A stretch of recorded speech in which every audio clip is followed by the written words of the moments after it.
ನಮ್ಮದೇ ಹೊಲದಲ್ಲಿ ನಾವು ಸ್ವಂತ ಬೇಸಾಯ ಮಾಡಿಕೊಂಡು ಅದರ ಜೊತೆ ನಮ್ಮ ರೈತರಿಗೆ ನಮ್ಮ ಸಾವಯವ ಬಗ್ಗೆ ಪರಿಚಯ ಹೆಚ್ಚಿಗೆ ಆಗಬೇಕು ಮತ್ತು ಸಾವಯವ ಬಗ್ಗೆ ಹೆಚ್ಚಿನ ಮಟ್ಟಿಗೆ ರೈತರಿಗೆ ಸದುಪಯೋಗ ಪಡಿಬೇಕು. ಇನ್ನೂ ಮಟ್ಟ ಇದು ಇಂಟ್ರೊಡ್ಯೂಸ್ ಆಗಿಲ್ಲ. ಇವಾಗ ಕಾಯಿಪಲ್ಲೆ ಸ್ವಲ್ಪ ಮಟ್ಟಿಗೆ ಬರ್ತಾ ಇದೆ. ಆಮೇಲೆ ಇವಾಗ ರೈತರಿಗೂ ಆರ್ಗ್ಯಾನಿಕ್ ಕಾರ್ಬನ್ ಏನು ಮತ್ತು ಸೇಂದ್ರಿಯ ಪದಾರ್ಥದಿಂದ ಏನಾಗುತ್ತೆ ಅನ್ನೋದು ಇವಾಗ ಜಸ್ಟ್ ಅರ್ಥ ಆಗ್ತಾ ಇದೆ. ಬರ್ರಿ ಪಟ್ಟಿಗೆ ಗೊಬ್ಬರ ನಮಗೆ 4 ಟನ್ 6 ಟನ್ ಹಾಕಲಿಕ್ಕೆ ಆಗ್ತಾ ಇಲ್ಲ. ಯಾರಿಗೂ ಆಗ್ತಾ ಇಲ್ಲ, ಯಾರು ಕಡೆ ಹಸುವಿಲ್ಲ. ಇದು ಬೇಕು, ಆದರೆ ಮೊದಲಿಗೆ ರಾಸಾಯನಿಕ ಸ್ವಲ್ಪ ಬೇಕು. ರಾಸಾಯನಿಕ ಜೊತೆಗೆ ಇನ್ನ ಮಾಡಿದ್ರೆ ರಾಸಾಯನಿಕ ಉಪಯೋಗ ಹೆಚ್ಚಿಗೆ ಆಗ್ತದೆ, ಅನುಕೂಲ ಆಗ್ತದೆ. ಕಡಿಮೆ ಇರಬೇಕು, ಸೈಜ್ ಕಡಿಮೆ ಬೇಕು. 4 ಸೈಜ್ ಬರ್ತದೆ. 4 ಸೈಜ್ ಅಂದ್ರೆ 5.5 ಫೀಟ್ ಬೈ 10 ಫೀಟ್ ಬರುತ್ತೆ, 5.5 ಫೀಟ್ ಬೈ 13 ಬರುತ್ತೆ, 5.5 ಬೈ 20 ಬರುತ್ತೆ, 5.5 ಬೈ 25 ಬರುತ್ತೆ. ಇದು ಡ್ರಮ್ ಬಿಟ್ಟು ಸರಾಸರಿ 15,000 ಮಟ್ಟ ಖರ್ಚಾಗುತ್ತೆ. 15,000 ಮಟ್ಟ ಖರ್ಚಾಗುತ್ತೆ. ಆಮೇಲೆ ಒಂದ್ಸಲ ಖರ್ಚು ಮಾಡಿದ್ರೆ ನಿಮ್ಗೆ 10 ವರ್ಷ ಮಟ್ಟ ನಿಮಗೆ ಈ ರಿಟರ್ನ್ ನಡೀತದೆ. ಡೈಲಿ ನೀರು ಬರ್ತದೆ. ನಾನು ಅನ್ನೋದು ಫಸ್ಟ್ ಆಫ್ ಆಲ್ ಒಂದು ಯೂನಿಟ್ ಸ್ಟಾರ್ಟ್ ಆಗಲಿಕ್ಕೆ 1 ತಿಂಗಳು ತಗೋತ್ತೆ. ಆ ನಂತರ ನೀವು ಡೈಲಿ ಹಾಕೋದ್ರೆ ಡೈಲಿ ನಿಮಗೆ ನೀರು ರೂಪಾಂತರ ಸಿಗ್ತದೆ. ನಿಮ್ಮ ಅಭಿಪ್ರಾಯ ಏನನ್ನೋದು ಹೇಳಿ. ಇಲ್ಲ, ಮಾಡಿದ್ರೆ ಚಲೋ ಆಗೈತಿ, ಆದ್ರೆ ಎಲ್ಲ ರೈತರು ಮಾಡಬೇಕು.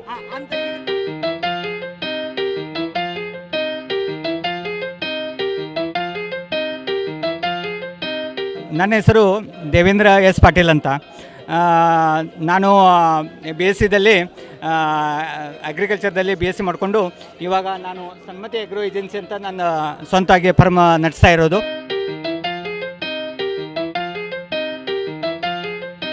ನಾನು ಸ್ವಂತ ಇವಾಗ ಡ್ರಿಪ್ ಇರಿಗೇಷನು ಮತ್ತು ಅದೇ ರೀತಿ ಆರ್ಗ್ಯಾನಿಕದಲ್ಲಿ ಒಂದು ಹೊಸದಾಗಿ ಟೆಕ್ನಿಕಲನ್ನು ಇವಾಗ ಇಂಟ್ರೊಡ್ಯೂಸ್ ಮಾಡ್ತಾ ಇದ್ದೀನಿ. ಇದು ಏನಂದರೆ ಹೈಟೆಕ್ ಜೀವಾಮೃತ ತಯಾರಿಸುವ ವಿಧಾನ. ಇವಾಗ 6 ಮಂತದಲ್ಲಿ ಸುಮಾರು 50 ಯೂನಿಟ್ ನಾವು ಇವಾಗ ಇನ್ಸ್ಟಾಲ್ ಮಾಡಿದ್ದೀವಿ. ಆದರೆ ನಮ್ಮ ಕರ್ನಾಟಕದಲ್ಲಿ ಇನ್ನೂ ಹೆಚ್ಚಿಗೆ ಆಗಿಲ್ಲ. ಮಹಾರಾಷ್ಟ್ರದಲ್ಲಿ ಇದು ಹೆಚ್ಚಿಗಿದೆ. ಇವಾಗ ಏನಾಗ್ತಾ ಇದೆ ಅಂದರೆ ಮಹಾರಾಷ್ಟ್ರದಲ್ಲಿ ಕಾಯಿಪಲ್ಲೆ ಹೆಚ್ಚಿಗಿರೋದ್ರಿಂದ ಕಾಯಿಪಲ್ಲೆ ಮತ್ತು ಡ್ರಿಪ್ಪು ಹೆಚ್ಚಿಗಿರೋದ್ರಿಂದ ಮಹಾರಾಷ್ಟ್ರದಲ್ಲಿ ಇವಾಗ ಹೆಚ್ಚಿಗೆ ಪ್ರಮಾಣದಲ್ಲಿ ಇದನ್ನು ಸಿಸ್ಟಮ್ ಇನ್ಸ್ಟಾಲೇಷನ್ ಮಾಡಿದ್ದಾರೆ. ಕರ್ನಾಟಕದಲ್ಲಿಯೂ ಇದೆ, ಆದರೆ ಕರ್ನಾಟಕದಲ್ಲಿ ಇನ್ನೂ ಮಟ್ಟ ಇದು ಇಂಟ್ರೊಡ್ಯೂಸ್ ಆಗಿಲ್ಲ. ಇವಾಗ ಕಾಯಿಪಲ್ಲೆ ಸ್ವಲ್ಪ ಮಟ್ಟಿಗೆ ಬರ್ತಾ ಇದೆ. ಆಮೇಲೆ ಇವಾಗ ರೈತರಿಗೂ ಆರ್ಗ್ಯಾನಿಕ್ ಕಾರ್ಬನ್ ಏನು ಮತ್ತು ಸೇಂದ್ರಿಯ ಪದಾರ್ಥದಿಂದ ಏನಾಗುತ್ತೆ ಅನ್ನೋದು ಇವಾಗ ಜಸ್ಟ್ ಅರ್ಥ ಆಗ್ತಾ ಇದೆ. ಹಾಗಾಗಿ ಇನ್ಮೇಲೆ ಕರ್ನಾಟಕದಲ್ಲಿ ಇವಾಗ ಇಂಟ್ರೊಡ್ಯೂಸ್ ಆಗ್ತಾ ಇದೆ. ಇನ್ಮೇಲೆ ನಾವು ಕರ್ನಾಟಕದಲ್ಲಿ ಎಲ್ಲ ರೈತರಿಗೂ ಪರಿಚಯ ಮಾಡಿಕೊಡ್ತಾ ಇದ್ದೀವಿ.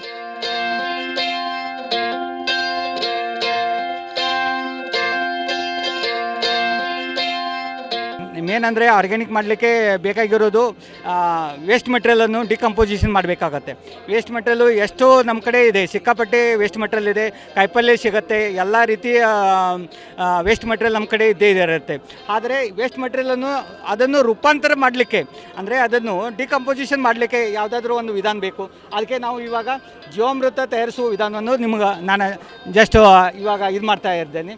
ಇದು ಒಂದು 5.5 ಫೀಟ್ ಬೈ 10 ಫೀಟ್ದು ಒಂದು ಇದಿದೆ, ಏನು ಲೇಯರ್ದು 1200 ಮೈಕ್ರಾನ್ದಲ್ಲಿ 10 ವರ್ಷ ವಾರಂಟಿ ಸಹಿತ ಇದು ಒಂದು ಜೀವಾಮೃತ ಘಟಕ ಬರುತ್ತೆ. ಇದು ಡ್ರಮ್ ಇರುತ್ತೆ.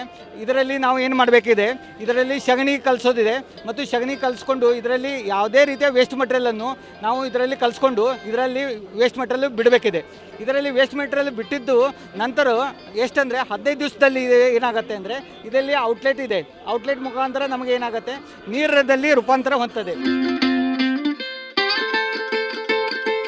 ಒಂದೇನು ಟೆಕ್ನಿಕಲ್ ಇದೆ, ಇವಾಗ ನಮ್ಮದು ಬಯೋಗ್ಯಾಸ್ ತಾವೆಲ್ಲ ನೋಡಿದ್ದ ಹಾಗೆ ಬಯೋಗ್ಯಾಸಲ್ಲಿ ಏನಾಗುತ್ತೆ ಅಂದರೆ ಬಯೋಗ್ಯಾಸಲ್ಲಿ ಸಾಲಿಡಲ್ಲಿ ಔಟ್ಪುಟ್ ಸಿಗುತ್ತೆ. ಸಾಲಿಡ್ ಔಟ್ಪುಟ್ಟು ನಾವು ಮತ್ತು ಅದನ್ನು ಡಿಕಂಪೋಸಿಷನ್ ಮಾಡಬೇಕು. ಅದನ್ನು ಯೂಸ್ ಮಾಡಲಿಕ್ಕೆ ಮತ್ತು ಸುಮಾರು 1-2 ತಿಂಗಳು ತೊಗೋಬೇಕಾಗತ್ತೆ. ಆದರೆ ಇದರಲ್ಲಿ ಏನಾಗೋದಂದರೆ ನಮ್ಮದು ಡೈರೆಕ್ಟಾಗಿ ಸಗಣಿನೇ ರೂಪಾಂತರ ನೀರಲ್ಲಿ ಹೊಂದೋದ್ರಿಂದ ಇದರಲ್ಲಿ ಒಂದು ಟೆಕ್ನಿಕಲ್ ಇದೆ. ಏನು ಟೆಕ್ನಿಕಲ್ ಅಂದರೆ ಇದರಲ್ಲಿ ಯಾವುದೇ ರೀತಿಯ ಹೊರಗಿಂದ ಏರು ಒಳಗಡೆ ಹೋಗದೆ ಇರೋದ್ರಿಂದ ಮತ್ತು ಇದರಲ್ಲಿ ಒಂದು ಕಲ್ಚರ್ ಇದೆ. ಈ ಕಲ್ಚರ್ದಿಂದ ಏನಾಗುತ್ತೆ ಅಂದರೆ ನಮಗೆ ಆದಷ್ಟು ಮಟ್ಟಿಗೆ ಕಲ್ಚರು ನಮ್ಮದು ಯಾವುದೇ ರೀತಿಯ ವೇಸ್ಟ್ ಮೆಟೀರಿಯಲ್ಲು ನೀವು ಕಾಯಿಪಲ್ಲೆ ತೊಗೊಳ್ಳಿ. ಈಗ ಟೊಮೆಟೊ ಏನಾಗ್ತಾ ಇದೆ, ಸಮಸ್ಯೆ ರೇಟು ಫ್ಲಕ್ಚುಯೇಷನ್ ಆಗಿದೆ. ರೇಟ್ ಫ್ಲಕ್ಚುಯೇಷನ್ ಆದಾಗ ಏನು ಮಾಡಬೇಕಿದೆ, ಇದರಲ್ಲಿ ಟೊಮೆಟೊ ವೇಸ್ಟ್ ಮೆಟೀರಿಯಲ್ ಎಲ್ಲ ಇದರಲ್ಲಿ ಹಾಕಿಬಿಟ್ಟೋದಿದೆ. ಅದೇ ಜಸ್ಟ್ ಹಾಕಿದ್ದೆಲ್ಲ ವೇಸ್ಟ್ ಮೆಟೀರಿಯಲ್ಲು ನಮ್ಮ ರೂಪಾಂತರ ನೀರದಲ್ಲಿ ಆಗುತ್ತೆ. ಇದೇ ನೀರು ರೂಪಾಂತರ ಆಗಿದ್ದು ಜೀವಾಮೃತ ನಾವು ಡ್ರಿಪ್ ಮುಖಾಂತರ ಬಿಡ್ಬೋದು, ನೀರಿನ ಮುಖಾಂತರ ಬಿಡ್ಬೋದು. ಇದರಲ್ಲಿ ನಾವು ಯಾವುದೇ ಬ್ಯಾಕ್ಟೀರಿಯಾ ಅವಶ್ಯಕತೆ ಇಲ್ಲ. ಹೆಚ್ಚಿನ ಮಟ್ಟಿಗೆ ಬ್ಯಾಕ್ಟೀರಿಯಾ ಇದರಲ್ಲಿ ಹೆಚ್ಚಿಗೆ ಬರುತ್ತದೆ. ಹಾಗಾಗಿ ನಮಗೆ ಅಗದಿ ಉಪಯುಕ್ತವಾದಂಥ ಇದು ಆರ್ಗ್ಯಾನಿಕ್ ಕಾರ್ಬನ್ನು ಏನು ನಮಗೆ ಭೂಮಿಗೆ ಆರ್ಗ್ಯಾನಿಕ್ ಕಾರ್ಬನ್ ಬೇಕಾಗುತ್ತೆ. ಆರ್ಗ್ಯಾನಿಕ್ ಕಾರ್ಬನ್ನು ಇದರಿಂದ ನಮಗೆ 1% ಮೇಲ್ಪಟ್ಟೆ ಮಾಡಲಿಕ್ಕೆ ಸಾಧ್ಯ ಇದೆ. ಇದರ ಬಗ್ಗೆ ಯೂನಿಟು ಎಲ್ಲ ಕಡೆ ಬೇಕಾದರೆ ಎಲ್ಲಿ ಬೇಕಾದರೆ ನಾವು ಇದನ್ನು ಇದು ಸಿಸ್ಟಮು ನಾವು 10 ವರ್ಷ ಗ್ಯಾರಂಟಿ ಸಹ ನಾವು ಕುಂಚ್ಕೊಳ್ತೇವೆ. ಮತ್ತು ಇದರಲ್ಲಿ CPUC ಮುಖಾಂತರ ಎಲ್ಲ ಫಿಟ್ಟಿಂಗ್ ಮೆಟೀರಿಯಲ್ ಬರ್ತದೆ, ಆಮೇಲೆ ಡ್ರಮ್ಮು ಬರ್ತದೆ. ಹಾಗಾಗಿ ಇದು 10 ವರ್ಷ ಮಟ್ಟ ನೀಡ್ತದೆ. ಹಾಗಾಗಿ ತಾವು ಒಂದು ಸಲ ಉಪಯೋಗ ಮಾಡಿದರೆ ವೇಸ್ಟ್ ಮೆಟೀರಿಯಲನ್ನು ಉಪಯೋಗ ಮಾಡಲಿಕ್ಕೆ ಹೆಲ್ಪ್ ಆಗತ್ತೆ ಅಂತ ಹೇಳ್ತೀನಿ.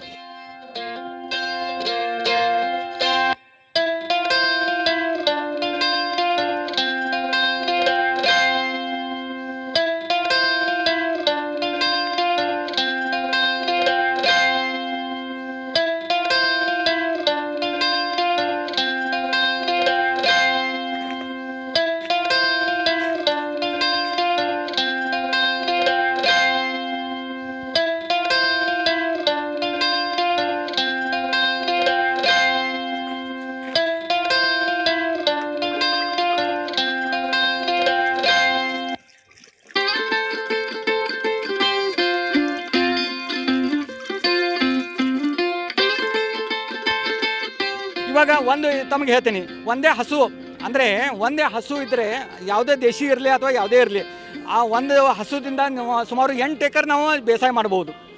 ಏನನ್ನೋದು ನಾನು ಇವಾಗ ನಮಗೆ ಸಗಣಿ ಗೊಬ್ಬರ ಎಷ್ಟು ಸರಾಸರಿ ಒಂದು 4 ಟನ್ನು 8 ಟನ್ನು ಬೇಕಾಗ್ತದೆ. ಆದರೆ 8 ಟನ್ನು ನಮ್ಮ ಕಡೆ ಒಂದು ಹಸುದಿಂದ ಮಾಡೋಕ್ಕೆ ಸಾಧ್ಯ ಇಲ್ಲ.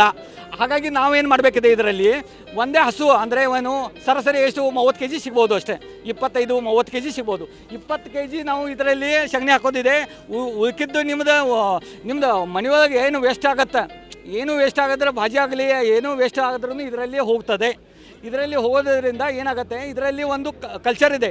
ಆ ಕಲ್ಚರ್ ಏನು ಮಾಡ್ತದೆ ಅಂದರೆ ನಿಮ್ಮದು ಎಲ್ಲ ಸಗಣಿ ಇರಲಿ ಅಥವಾ ಮತ್ತು ಏನೋ ವೇಸ್ಟ್ ಮೆಟೀರಿಯಲ್ ನಿಮ್ಮದು ಆಹಾರದಲ್ಲಿ ಉಳಿದಂಥ ಎಲ್ಲ ವೇಸ್ಟ್ ಮೆಟೀರಿಯಲ್ ಇದರಲ್ಲಿ ಹಾಕಿರೋದು ಕೂಡ ಅದು ರೂಪಾಂತರ ನೀರಿನಲ್ಲಿ ಆಗ್ತದೆ. ಹಾಗಾಗಿ ಇದರಿಂದ ಉಪಯೋಗ ಹೆಚ್ಚಿಗಿದೆ. ಇದನ್ನು ಎಲ್ಲರೂ ಸದುಪಯೋಗ ಪಡಿಬೇಕು. ಮತ್ತು ಫುಡ್ ವೇಸ್ಟನ್ನು ಆ ಕಡೆ ಬಿಸಾಕೋದಕ್ಕಿಂತ ಇದರಲ್ಲಿ ಹಾಕಿ ಭೂಮಿಗೆ ಹಾಕೋದ್ರಿಂದ ಆರ್ಗ್ಯಾನಿಕ್ ಕಾರ್ಬನ್ನು ಹೆಚ್ಚಿಗೆ ಮಾಡ್ಬೋದು ಮತ್ತು ನಮಗೆ ಆದಷ್ಟು ಮಟ್ಟಿಗೆ ನಮಗೂ ಪರಿಸರ ಸ್ನೇಹಿನೂ ಆಗ್ಬೋದು. ಹಾಗಾಗಿ ನಮಗೆ ಇದು ಒಂದು ಟೆಕ್ನಿಕಲ್ ಆರ್ಗ್ಯಾನಿಕ್ ಮಾಡದೇ ಇರಲಿ ಅಥವಾ 50% ನಮಗೆ ಗೊಬ್ಬರ ರಾಸಾಯನಿಕ ಹೆಚ್ಚಿಗೆ ಬಳಕೆ ಮಾಡೋದ್ರಿಂದ ನಮಗೆ ಎಷ್ಟೋ ನಮಗೆ ಇವಾಗ ರಾಸಾಯನಿಕ ನೋಡಿದ್ದೀರಿ. ಈಗ DAP ತೊಗೋದಿ, ಪೊಟ್ಯಾಶ್ ತೊಗೋದಿ, ಎಷ್ಟು 2,000 ರೂಪಾಯಿ 1,100-1,800 ರೇಟ್ ಆಗ್ತಾಯಿದೆ 50 kgಗೆ. ಹಾಗಾಗಿ ಇದರಿಂದ ಒಂದು 50% ರಿಡ್ಯೂಸ್ ಮಾಡಿದ್ರು ಒಂದು ಎಕರೆಗೆ 8 ಎಕರೆದು ಎಷ್ಟು ಖರ್ಚಾಗುತ್ತೆ ನೋಡಿ. ಅದರಿಂದ ಇದು ಒಂದು 50% ಇದರಿಂದ ಲೆಸ್ ಮಾಡ್ಬೋದು ಅಂತ ನನ್ನ ವಿಚಾರ ಇದೆ. ಇದರಲ್ಲಿ ಆಗಬೇಕಾದ್ರೆ ನೋಡಿ, ಸ್ಟಾರ್ಟಿಂಗ್ 1 ತಿಂಗಳು ತೊಗೋತೆ. 1 ತಿಂಗಳ ನಂತರ 15 ದಿವಸಕ್ಕೆ ಡೈರೆಕ್ಟಾಗಿ ಡೈಲಿ ನೀರು ಬರ್ತದೆ. ನಾನು ಅನ್ನೋದು ಫಸ್ಟ್ ಆಫ್ ಆಲ್ ಒಂದು ಯೂನಿಟು ಸ್ಟಾರ್ಟ್ ಆಗಲಿಕ್ಕೆ 1 ತಿಂಗಳು ತೊಗೋತೆ. ಆ ನಂತರ ನೀವು ಡೈಲಿ ಹಾಕೋತಾ ಇದ್ದರೆ ಡೈಲಿ ನಿಮಗೆ ನೀರು ರೂಪಾಂತರ ಸಿಗ್ತದೆ. ಖರ್ಚು ಸರಾಸರಿ ನೋಡಿ, ಇದು ಸೈಜ್ ಮೇಲೆ ಡಿಪೆಂಡ್ ಇರುತ್ತದೆ. ಸೈಜ್ ಮೇಲೆ ಇದರಲ್ಲಿ 4 ಸೈಜ್ ಬರ್ತದೆ. 4 ಸೈಜ್ ಅಂದರೆ ಒಂದು 5.5 ಫೀಟ್ ಬೈ 10 ಫೀಟ್ ಒಂದು ಬರುತ್ತೆ, 5.5 ಫೀಟ್ ಬೈ 13 ಬರುತ್ತೆ, 5.5 ಬೈ 20 ಬರುತ್ತೆ, 5.5 ಬೈ 25 ಒಂದು ಬರುತ್ತೆ. ಇದರಲ್ಲಿ ಸರಾಸರಿ ಎಷ್ಟಂದರೆ ಒಂದು 1,000 ಲೀಟರು, 2,000 ಲೀಟರು, ಆಮೇಲೆ ಒಂದು 3,000, ಒಂದು 5,000 ಇದೆ. ಈ ರೀತಿ ಲೀಟರ್ ವೈಸ್ ಬರುತ್ತೆ.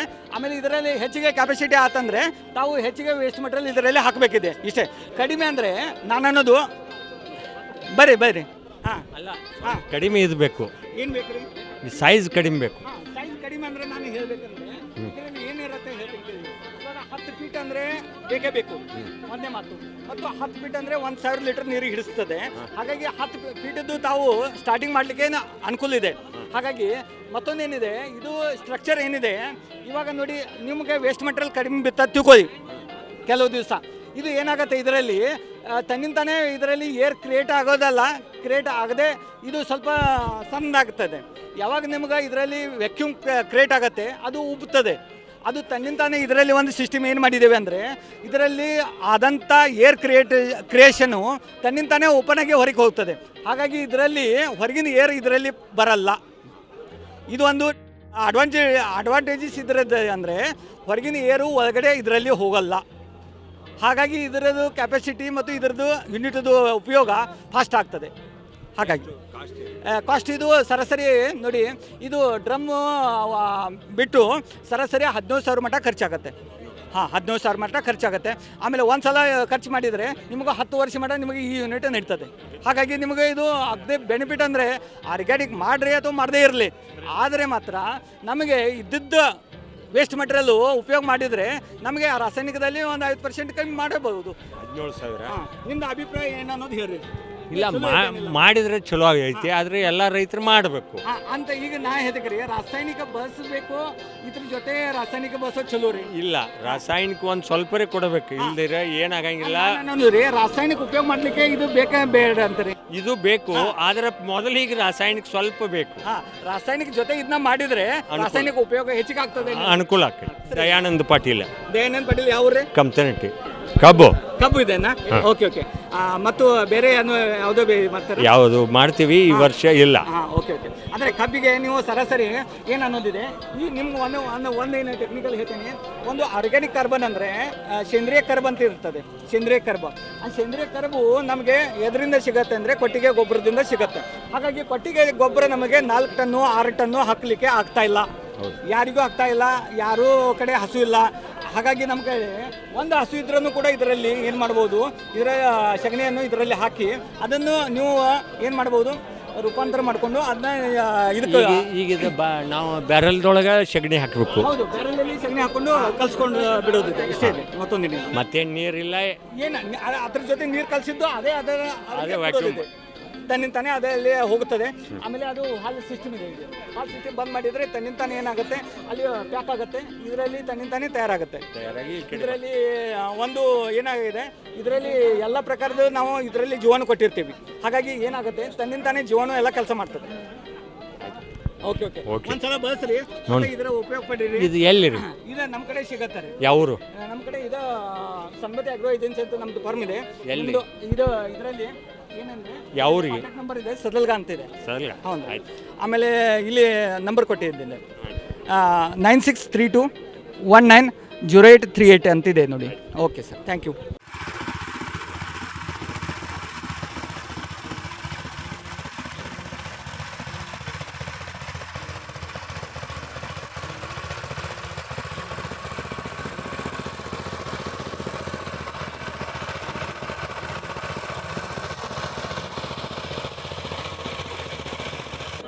ಪ್ಲಾಸ್ಟಿಕ್ದು ಇದರಲ್ಲಿ ಸಮಸ್ಯೆ ಆಗಲ್ಲ. ಯಾಕಂದರೆ ಇದರಲ್ಲಿ ಏನಾಗೋದಂದರೆ ಇದು ಏನು ಬರುತ್ತೆ ಅಂದರೆ UV ಸ್ಟೆಬಿಲೈಸ್ ಅಂತ ಬರ್ತದೆ. UV ಸ್ಟೆಬಿಲೈಸ್ ಇರೋದ್ರಿಂದ ಇದಕ್ಕೆ ಯಾವುದೇ ರೀತಿಯ ಸನ್ಲೈಟ್ ಹೆಚ್ಚಿಗೆ ಇಫೆಕ್ಟ್ ಆಗಲ್ಲ. ಹಾಗಾಗಿ ಇದು ಪರಿಸರ ಸ್ನೇಹಿ ಇದೆ. ಮತ್ತು ನಮಗೆ ಏನಿದೆ, ಇದರಲ್ಲಿ ಸಾಲಿಡ್ ಇದು ಲಿಕ್ವಿಡ್ ಮಟೀರಿಯಲ್ ಇರೋದ್ರಿಂದ ಇದರ ಹೆಚ್ಚಿಗೆ ಬಾಳಿಕೆ ಬರ್ತದೆ. ಹಾಗಾಗಿ ಇದರಲ್ಲಿ ಯಾವುದೇ ರೀತಿಯ ವೇಸ್ಟ್ ಏನಾಗಲ್ಲ.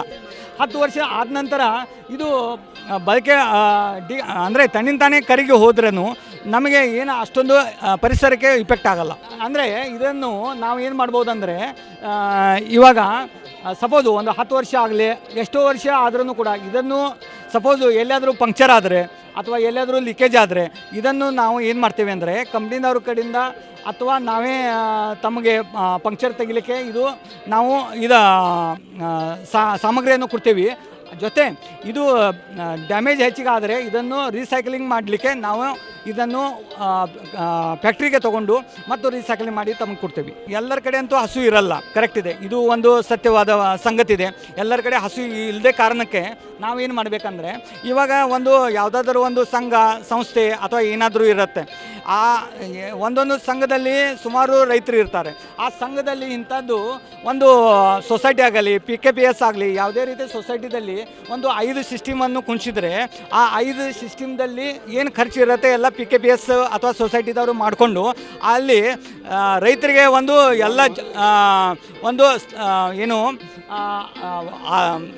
ಇದು ವೇಸ್ಟ್ ಮಟೀರಿಯಲು ರೂಪಾಂತರ ಹೊಂದಿದ್ದು ನಮಗೆ ನೀರಿನ ರೂಪಾಂತರ ಹೊಂದಿದೆ. ಅದೇ ನಾವು ಎಲ್ಲ ರೈತರಿಗೂ ಡಿಸ್ಪ್ಯಾಚ್ ಮಾಡ್ಬೋದು. ಮತ್ತು ಒಂದು ಕಡಿಮೆ ಕಾಸ್ಟ್ ಅಂದರೆ ಸುಮಾರು 5 ರೂಪಾಯಿ ಲೀಟರ್ದಂತೆ ಕೊಡ್ಬೋದು ಇದರಲ್ಲಿ.